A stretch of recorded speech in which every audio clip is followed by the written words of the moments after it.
আসসালামু আলাইকুম। Swapnanir cooking BD চ্যানেলে সবাইকে ওয়েলকাম জানাচ্ছি চট্টগ্রামের ঐতিহ্যবাহী কালাভুনা রেসিপিটি দেখার জন্য। এই কালাভুনা মাংসটা উপর থেকে দেখতে কালো হলেও ভিতরে কিন্তু অনেক বেশি সফট হয়। কালাভুনা মানে কিন্তু মাংসটাকে ভেজে ভেজে কালো করে ফেলা মাংস না। কালাভুনা মানে কালাভুনায় বিভিন্ন মশলা ব্যবহারের কারণে এবং রান্নার প্রসেসটার কারণে এর কালার এমনিতেই চেঞ্জ হয়। আশা করছি আজকের এই কালাভুনা রেসিপিটি আপনাদের কাছে ভালো লাগবে। ভালো লাগলে একটি লাইক দিয়ে সাথেই থাকুন। আর এরকম রেসিপি যদি নিয়মিত পেতে চান তাহলে আমার চ্যানেলটি সাবস্ক্রাইব করে রাখুন। কালাভুনা রান্না করার জন্য প্রথমে গোটা মশলাগুলোর মধ্যে নিয়েছি আস্ত 2টি তেজপাতা মাঝখান দিয়ে চিড়ে, দারুচিনি নিয়েছি 4-5 পিসের মতো, সবুজ এলাচ নিয়েছি 10-12 পিস,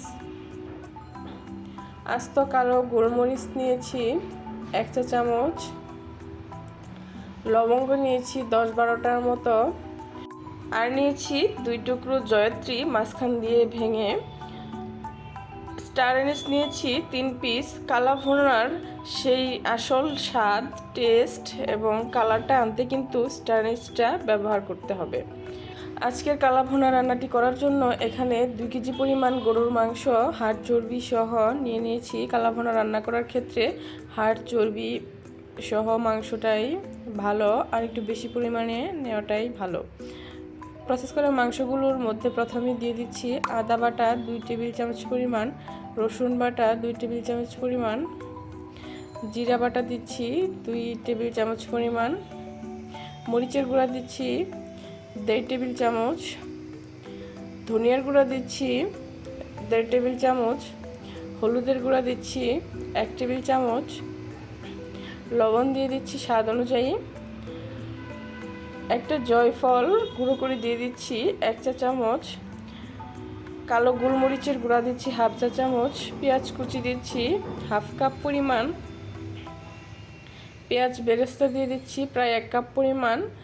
কালাভুনা রান্নায় পেঁয়াজ কুচি এবং পেঁয়াজ বেরেস্তা দুটোই ব্যবহার করতে হবে। তেল দিয়ে দিচ্ছি প্রায় 1/2 কাপ পরিমাণ। মাংসগুলোকে রান্না করার আগে হাত দিয়ে খুব ভালোভাবে মাখিয়ে নিতে হবে মশলাগুলোর সাথে, যাতে মাংসগুলোর প্রত্যেকটা কোণা কোণায় মশলাগুলো ঢুকতে পারে। মাংসগুলো মাখানোর সময় গোটা মশলাগুলো না দেওয়াই ভালো, এতে করে হাতে লেগে যেতে পারে। এখন আমি মাংসগুলোর মধ্যে গোটা মশলাগুলো দিয়ে হাত দিয়ে আলতো করে একটু মিক্স করে নিচ্ছি। আপনারা চাইলে খুন্তি বা চামচ দিয়েও মিক্স করে নিতে পারেন। এখন মাংসগুলোকে আমি কিছুক্ষণের জন্য একটু ঢাকা দিয়ে রেখে দিয়েছি। এরপর যে পাত্রে আমি মাংসটা রান্না করব সেই পাত্রে মাংসটা ঢেলে দিলাম। মাখানো মাংসগুলোকে কোনো পানি ছাড়াই চুলার আঁচটা মিডিয়ামে রেখে ঢাকনা দিয়ে রান্না করতে হবে মাংসগুলো থেকে পানি উঠে আসার আগ পর্যন্ত। তো আমি ভালোভাবে নেড়েচেড়ে মিক্স করে ঢাকা দিয়ে রেখে দিচ্ছি।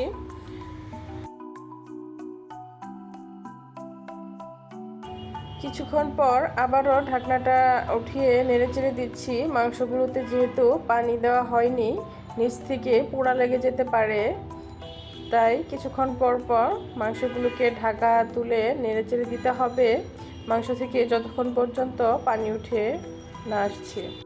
আমি প্রায় 15 মিনিটের মতো ঢাকা দিয়ে রেখে দিয়েছিলাম, মাঝে কয়েকবার নেড়ে দিয়েছি। 15 মিনিটের মধ্যে মাংস থেকে পানি উঠে এসেছে। এই পানিটা দিয়ে কিন্তু মাংসটা আধা সিদ্ধ হয়ে যাবে, মশলাগুলোর সাথে কষানো হয়ে যাবে। তো আমি আবারও ঢেকে রেখে দিয়েছি। আধা ঘন্টা পর্যন্ত আমি মাংসটাকে নেড়েচেড়ে কষিয়ে নিয়েছি। এখন মাংসটা আধা সিদ্ধ হয়ে গেছে এবং মাংসটা বাকি সিদ্ধ হওয়ার জন্য আমি গরম পানি অ্যাড করে দিচ্ছি 1 কাপ পরিমাণ। কালাভুনায় রান্নায় কিন্তু কখনোই পানিটা ঠান্ডা পানি ব্যবহার করা যাবে না, তাহলে কিন্তু মাংসটা ভেতরে সফট হতে যাবে না।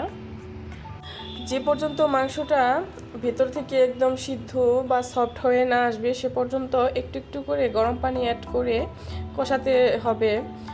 কালাভুনা মানে কিন্তু ভুনা মাংস, তাই মাংসতে একবারে বেশি পানি না দিয়ে অল্প অল্প করে পানিটা অ্যাড করতে হবে।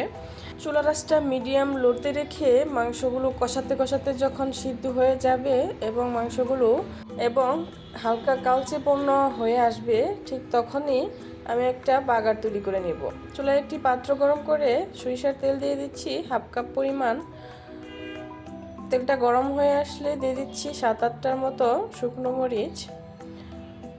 শুকনো মরিচটা হালকা একটু ভেজে এখানে অ্যাড করে দিচ্ছি পেঁয়াজ কিউব করে কাটা 1 কাপ পরিমাণ, গোল গোল করে কাটা রসুন দিয়ে দিচ্ছি 2 টেবিল চামচ। এখন সব কিছু একসাথে নেড়েচেড়ে একটি বাগার তৈরি করে নিব, এরকম বাদামি বর্ণ আসা পর্যন্ত। অপর সাইডে চুলায় মাংসটাতে বাগারটা ঢেলে দিলাম। বাগারটা ঢেলে দেওয়ার পর ঢাকনাটা দিয়ে মাংসটা আটকে রাখতে হবে 5 মিনিটের জন্য। ঠিক 5 মিনিট পর এখানে অ্যাড করে দিচ্ছি ভাজা জিরার গুঁড়া 1 চা চামচ, শাহি গরম মশলা দিয়ে দিচ্ছি 1/2 চা চামচ। বাগার আর গুঁড়া মশলাগুলোর সাথে মাংসগুলো নেড়েচেড়ে চুলার আঁচটা মিডিয়ামে রেখে আরও 5-10 মিনিট রান্না করে নিব। মাংসগুলো যেহেতু আগে থেকেই সিদ্ধ করা, তাই বেশি এই পর্যায়ে রান্না করার দরকার নেই। মাংসটা রান্না করতে করতে এ পর্যায়ে কালারটা আরও একটু চেঞ্জ হয়ে আসবে। কালাভুনা রান্নায় মাংসটা কষাতে কষাতে যেহেতু ভেতরটা অনেকটাই সফট করে আনতে হয়, তাই এই রান্নাটা করতে অনেক বেশি টাইম লাগে। কেমন লেগেছে আজকের এই কালাভুনা রেসিপি অবশ্যই কমেন্টস করে জানাবেন।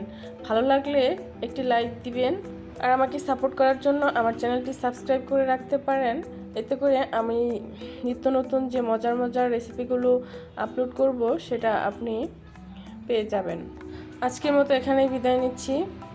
অন্য কোনো রেসিপি নিয়ে হাজির হয়ে যাব। সে পর্যন্ত ভালো থাকবেন, সুস্থ থাকবেন। আল্লাহ হাফেজ। আসসালামু আলাইকুম।